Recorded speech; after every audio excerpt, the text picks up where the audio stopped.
애굽에서 가나안까지 가는 시간은 일주일, 7일 남짓이다. 그런 말씀을 드렸지요. 그러나 실제적으로 얼마나 걸렸는가? 7달 걸린 게 아니고요. 7년 걸린 게 아니고요. 장장 40년이 걸렸습니다. 왜 이렇게 오랜 세월 후에 가나안에 입성을 했는가? 그동안 우리가 쭉 봐왔던 원망의 사건들이 그 이유입니다. 이스라엘 백성이 홍해를 건너고 초기에 이런 일이 있었습니다. 가나안 점령을 위해서 이스라엘 백성을 모아놓고 가나안 땅을 정탐하기 위한 12명의 사람을 보냈습니다. 각 지파에 한 명씩입니다. 돌아보고 와서 10명의 정탐꾼은 보고하기를 그 땅에는 장대한 사람들이 있어서 우리가 들어가면 개죽음을 당한다. 아주 부정적이고 비관적인 보고를 했습니다. 두 사람 갈렙과 여호수아는 장대한 사람이 있다 할지라도 하나님이 우리에게 맡기셨으므로 그들은 우리의 밥이라 들어가자. 아주 믿음의 보고 그리고 긍정의 보고를 했습니다. 사람들은 불행하게도 10명 정탐꾼의 보고를 받아들이고 울고불고 난리를 쳤어요. 그리고는 말하기를 애굽에서 죽거나 여기 오기 전에 광야에서 죽었으면 더 좋을 것을 가나안 땅에 들어가 칼로 비참하게 우리를 죽이려고 하느냐. 차라리 지금 죽여달라. 우리를 죽여달라. 그렇게 원망과 고함을 질렀습니다.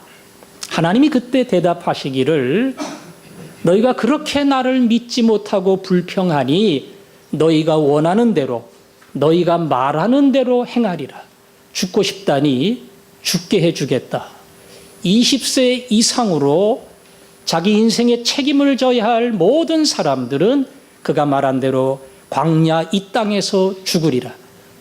가나안 땅을 정탐한 40일, 그 하루를 1년으로 계산해서 40년 광야를 지나는 동안 20세 이상은 한 명도 남지 않고 여기에 뼈를 묻으리라. 그래서 광야 생활은 이 기성세대가 전부 죽기까지 40년이 걸렸습니다. 오늘 본문 17장 1절에 또 다른 원망의 사건이 나오는데 이것은 광야 생활의 초기가 아니라 끝나는 말기에 벌어진 사건입니다. 물이 없어서 물을 달라고 모세와 다투고 싸웠던 이야기입니다. 그런데 가만히 생각해 보세요. 40년이 지나서 원망하는 이 사람들하고 40년 전에 원망했던 그 사람들하고 같은 사람들이에요? 다른 사람들이에요? 다른 사람입니다. 40년 동안 다 땅에 묻는다 했거든요. 기성세대는 다 묻혔습니다. 이제는 새로운 세대, 그 아들, 딸들, 이 다음 세대들이 일어나서 이스라엘 민족을 이끄는 사람, 따르는 사람들이 됐어요. 근데 불행하게도 그들도 원망을 합니다. 부모가 원망하는 모습을 보면 그리고 하나님의 때로는 매를 맞았던 과거를 보면 나는 원망하지 말아야지 이렇게 생각해야 되는데 이들도 똑같이 원망합니다. 아버지의 모습을 보면서 나는 아버지처럼 되지 않을 거야. 그 아버지의 잘못되고 삐뚤어진 모습을 보며 말 그대로 바른 길로 돌아오는 자식이 있고 술 도박꾼 아버지를 보며 나는 절대로 도박하지 않는다. 거기에 빠지지 않는다. 이렇게 장담해 놓고 결국 가서는 똑같은 죄를 범하는 자식도 있습니다. 하나님은 우리에게 가까운 친구도 교회 안의 성도도 다 거룩한 자가 아님을 말합니다. 나 또한 마찬가지입니다. 우리는 다 연약한 자예요. 어떤 사람을 보면서 저 사람의 신앙, 저 사람의 열심, 그리고 저 사람이 가지고 있는 인생의 아름다운 면들 볼 때마다 배우세요. 내가 그걸 배워야지. 내가 그걸 닮아야지. 반대로 부끄러운 모습, 하나님 말씀에서 떠나고 다른 사람을 배려하지 아니하고 내 마음대로 욕심대로 행하는 장면을 볼 때에 저 사람은 왜 저러나? 어떻게 집사가 저럴 수 있나? 그러지 마세요. 그 사람을 보면서 반면 교사로 삼는 겁니다. 나도 얼마든지 저럴 수 있다. 생각 없으면 저런 길을 갈 수 있다. 갈라디아 6장의 말씀처럼 너희 중에 범죄한 자가 있거든 신령한 사람, 믿음의 사람은 온유한 심령으로 그 사람을 바르게 잡고 무엇보다 내 자신을 살펴 너도 시험을 받을까 두려워하라. 그 잘못과 아픔과 때로는 말씀에서 멀어진 모습이 오히려 나로 하여금 신앙의 길을, 믿음의 길을 그냥 비판하고 원망하고 이런 사람은 잘하지 않아요. 그러나 그걸 보고 나 자신을 비추어 보는 사람은 그 사람을 통해서 사실은 내 신앙이, 내 인격이 자라납니다. 오늘 불행한 다음 세대 이스라엘 백성들이 아니라 주변이 잘못되고 심지어 부모가 잘못된다 할지라도 그걸 통해서 오히려 바른 신앙과 진리의 길을 배우는 사람, 그런 복을 주시기를 바랍니다. 오늘 본문은 르비딤이 습격해 오는 기습의 이야기가 나옵니다. 이스라엘 백성은 물을 찾다가 반석에서 나오는 하나님의 은혜의 샘물을 마셨습니다. 물을 잔뜩 먹고 어찌 보면 가란 몸이 쉬고 있을 때 아말렉 백성이 기습을 해온 겁니다. 아말렉 사람들은 에서의 후손으로 광야의 유랑 백성입니다. 아마 이스라엘이 광야를 지난다고 하니까 뭔가 자기 영토를 침범하는 것 같아서 이스라엘을 공격한 것 같아요. 그런데 이 급박한 상황에 이스라엘은 대처할 방법이 없습니다. 일단 이스라엘은 전문 군사가 없어요.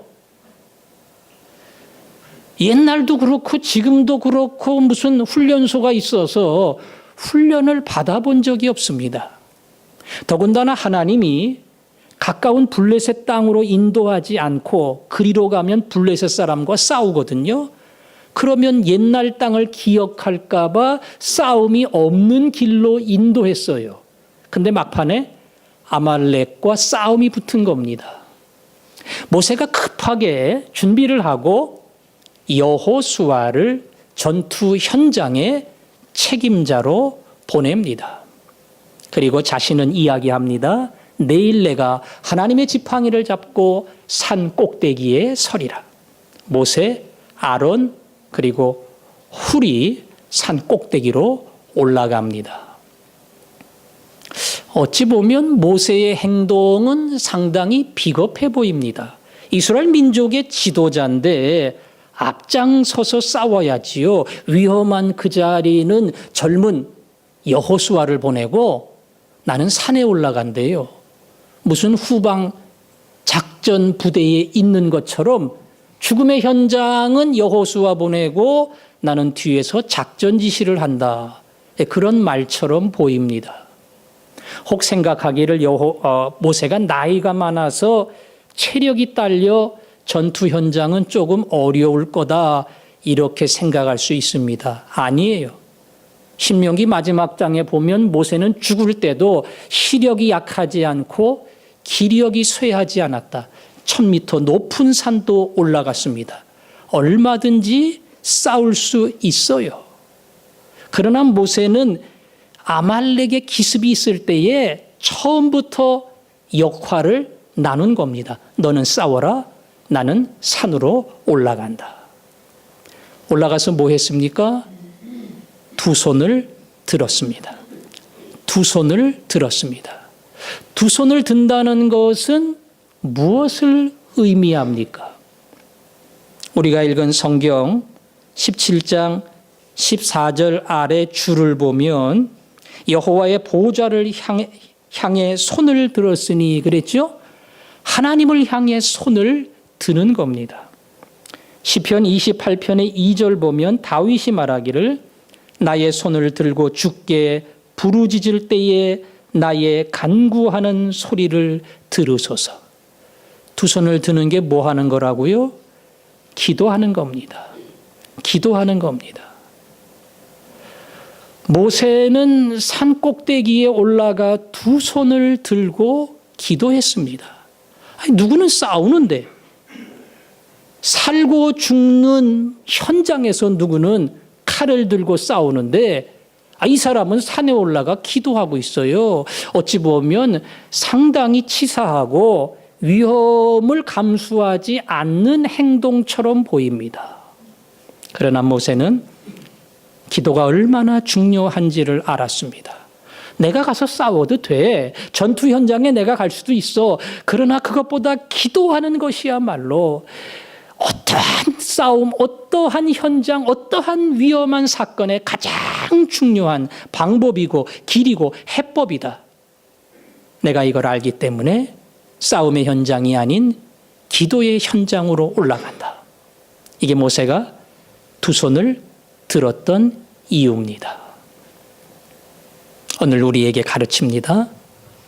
인생에 치열한 싸움이 있을 때에 가능성이 없는 싸움, 돈도 딸리고 도와줄 사람도 없고 앞에 놓인 시험이 너무나 힘들고 감당할 수 없을 때 모세처럼 뭐 하라고요? 기도하라는 겁니다. 거꾸로 그 상황은 기습을 받는 것처럼 아주 위험하고 감당하지 못할 그 상황은 하나님이 거꾸로 우리를 향해 기도해라, 기도해라, 기도해라 이렇게 말씀하는 것과 똑같습니다. 붙들어야 할 것 많지만 제일 먼저 기도의 자리에 나와서 하나님 앞에 엎드리는 거야말로 진정한 아말렉을 이겨내는 방법입니다. 기도하세요.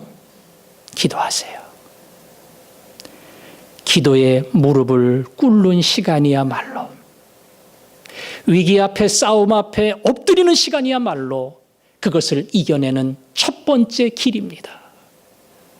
안 해본 사람 못해요. 다른 길만 찾아요. 그러나 가장 어려울 때 엎드린 경험이 있는 사람, 기도의 경험이 있는 사람은 그 자리에 먼저 나갑니다. 기도하는 사람, 기도로 하나님을 붙드는 사람, 그 일을 통해서 하나님의 권세를 만나는 사람, 여러분 모두가 그런 사람이 되기를 바랍니다. 결국 놀라운 사건이 벌어졌습니다. 모세가 손을 들어 기도하면 이스라엘이 아말렉을 이기고 앞으로 전진합니다. 그 손을 내리면 거꾸로 아말렉이 이스라엘을 밀고 쳐들어옵니다. 어찌 보면 조금 유치하지요. 손만 들면 우리가 이겨요. 손 내리면 밀려요. 그러니까 손 계속 들어야 돼요. 손 올리는 게 기도라는데 하나님이 치사하게 손만 내리면 지게 만드는 것은 마치 손이 기도인 것처럼 하나님이 여기시는 건데 하나님이 그럴 리가 없지요. 손 내려도 모세가 기도하면 기도예요. 손 올려도 기도 안 하면 기도 아니에요. 하나님은 다 알아요. 근데 왜 모세가 손을 들고 기도하도록 했는가? 하나님 때문이 아니고 이스라엘 백성 때문입니다. 모세가 기도한 산 꼭대기가 북한산 무슨 100군데나 이런 거 아니에요. 그런데 높이 올라가면 밑에서 이스라엘이 이기는지 지는지 어떻게 보이겠어요? 그 산은 이스라엘 땅에 가보면 이렇게 깎아지른 절벽 같은 그런 말 그대로 나무 없는 산들이 많아요. 한 100m씩 올라가는. 그런데 꼭대기에서 기도하는 겁니다. 이스라엘 백성이 보면 모세가 보여요. 모세가 팔을 올리면 자기네가 이깁니다. 팔 내리면 자기네가 집니다. 그때마다 모세의 기도를 통해서 우리가 이긴다는 사실을 이스라엘 백성이 확인하는 겁니다. 우리의 지도자가 우리를 위해서 기도한다. 손 내리면 아우 기도 못하는 거 아니야? 손 올리면 다시 우리를 위해서 기도한다. 기도할 때에 하나님의 권능이 나타난다. 이것을 이스라엘 백성 모두에게 알려주는 겁니다. 결국 모세는 그 손을 내릴 수가 없어요. 너무나 피곤하지만. 그래서 나중에 아론과 훌이 큰 돌멩이 하나 갖다가 모세를 높이 앉히고 양옆에서 받들었어요. 이게 손을 뭐 들어봐야 얼마나 오래 들겠어요. 저는 이렇게 들고 1분도 못 있어요. 팔 아파서. 빨리 내려야 돼요. 이 정도는 제가 들어요. 어떤 사람은 막 이렇게 들고 막 10분, 20분 찬양을 하는데 그 제가 볼 때는 대단한 사람이에요. 모세가 하루 종일 들어야 되는데 가망이 없지요. 아론과 훌이 받쳐줬어요. 아마 아론과 훌이 팔이 더 아팠을 거예요. 그러나 그 손을 들고 있을 때 기도의 상징인 손이 나타날 때마다 계속 이스라엘은 전진하고 결국은 아말렉을 쳐서 무찌르게 됩니다. 하나님은 싸움을 잘한 여호수아와 그 병사들의 중요성을 알지만 진정한 승패의 원인이 모세의 기도에 있다고 하는 사실을 아주 분명하게 명확하게 가르쳐 줍니다. 그래서 후에 고백하기를 여호와 니시, 여호와 니시, 여호와는 나의 승리의 깃발이라. 이전에는 여호와 뭐라 그랬죠? 라파, 치료하시는 여호와 하나님. 이제는 승리케 하시는 여호와 하나님. 특별히 모세의 기도는 중보의 기도입니다. 이스라엘 백성과 민족을 향한 중보의 기도입니다. 하나님, 저들에게 힘을 주시고 준비되지 않고 훈련받지 않은 백성들이지만 나가서 싸울 때 주의 권능으로 막아주시고 칼과 방패가 되어 모든 아말렉을 물리쳐 주옵소서. 중보의 기도로 간절히 기도할 때에 그 중보 기도가 이스라엘을 살리고 아말렉을 쳐서 무찌르는 놀라운 결과를 만들어 낸 겁니다. 또 말합니다. 기도해야 됩니다. 기도해야 합니다. 모세는 그래서 점점 더 깊은 기도의 사람이 되었습니다. 시내산에 올라가 하나님 만날 때에 하나님은 모세를 얼굴과 얼굴을 대하며 친구처럼 만났다. 그렇게 말했습니다. 시내산에서 내려온 모세는 기도의 장막을 하나 만들고 시간이 날 때마다 그곳에 가서 기도했습니다. 이스라엘 백성 모두가 알아요. 모세는 기도의 사람이라는 거. 그래서 그 기도의 장막에 들어갈 때는 보이는 모든 사람이 모세를 바라봤습니다. 우리 지도자 모세는 기도하러 들어간다. 기도하러 들어간다. 그리고 그 기도가 이스라엘 민족을 세운다는 사실, 그것을 백성 모두가 기억을 했습니다. 저절로 그렇게 되는 거 아닙니다. 자꾸 기도의 상황, 기도를 요구하는 하나님의 음성을 들을 때마다 모세가 기도하고 더 깊어지고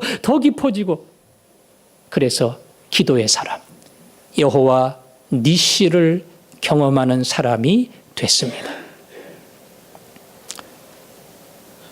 기도해 보라고 하면 5분, 10분도 힘든 사람이 있어요. 그래도 기도해야 됩니다. 자기를 위해서 기도할 게 무언가 기도하기 전에 가만 생각해 보세요. 건강을 위해서 기도해야 되는지, 미래를 위해서 기도해야 되는지, 취업을 위해서 기도해야 되는지, 깨어진 관계를 위해서 기도해야 되는지 생각해 보고 기도하세요. 그리고 내 가족을 위해서 기도하세요. 더 나아가 내가 알고 있는 성도, 믿음의 가원들, 친구들 한 명 한 명 중보의 기도를 해보세요. 기도가 길어지는 사람은 다 이 중보 기도를 통해서 하나님을 만나는 사람들입니다. 특별히 예수님을 보면서 우리는 기도를 많이 배워야 합니다. 지식이 말 그대로 누구도 따라갈 수 없는 상당히 높은 교수님이 밤 12시까지 공부를 해요. 그러면 배우는 학생들은 얼마나 공부를 해야 될까요? 그 교수님보다 뭐 좀 더 해야 따라가지 않겠어요? 우리를 가르치는 저 실력 있는 교수님이 저만큼 하니까 우리가 더 해야지. 예수님이 무슨 기도가 필요한 분이 아닙니다. 그러나 그분은 밤늦도록 기도하시고 새벽같이 기도하며 우리에게 도전합니다. 너 기도해야지. 너 기도해야지. 우리는 기도해야 됩니다. 그리고 기도에 결심을 해야 됩니다. 그리고 승패가 기도에 달려 있음을 알아야 합니다. 중보기도로 그 앞에 나가십시오. 거꾸로 나를 위한 많은 기도가 있다는 사실도 기억을 해야 합니다. 제가 힘들고 어려울 때마다 뭔가 마음에 짐이 있고 고민이 있을 때마다 나를 위해 기도하는 사람들이 있구나. 그들이 간절하게 지속적으로 마음에 품고 나를 위해 기도하는 그 기도가 있다는 사실이 어떤 이론적인 이해가 아니라 제 가슴으로 그 기도 속에서 하나님이 나를 세우시고 나를 붙드시고 나를 긍휼히 여기시는구나. 그 사실을 제가 느끼게 됩니다. 나는 기도하는 사람이다. 거꾸로 내가 알든 모르든 나를 위해 기도하는 사람들이 있다. 이 아름다운 기도의 사실, 이것을 기억하고 승리의 길로 달려가는 여러분 모두가 되기를 주님의 이름으로 축원합니다. 오늘은 제가 그냥 기도하겠습니다. 하나님 아버지, 오늘 우리가 기도에 대해 배웠습니다. 배운 그대로 기도의 산 꼭대기로 나가게 하시고 하나님 앞에 엎드려 감당할 수 없는 커다란 싸움 앞에 기도는 능력의 팔을 붙드는 것이며 하나님이 찾아오는 것이며 나 대신 하나님이 싸우는 것이라는 이 위대한 사실을 알게 하여 주옵소서.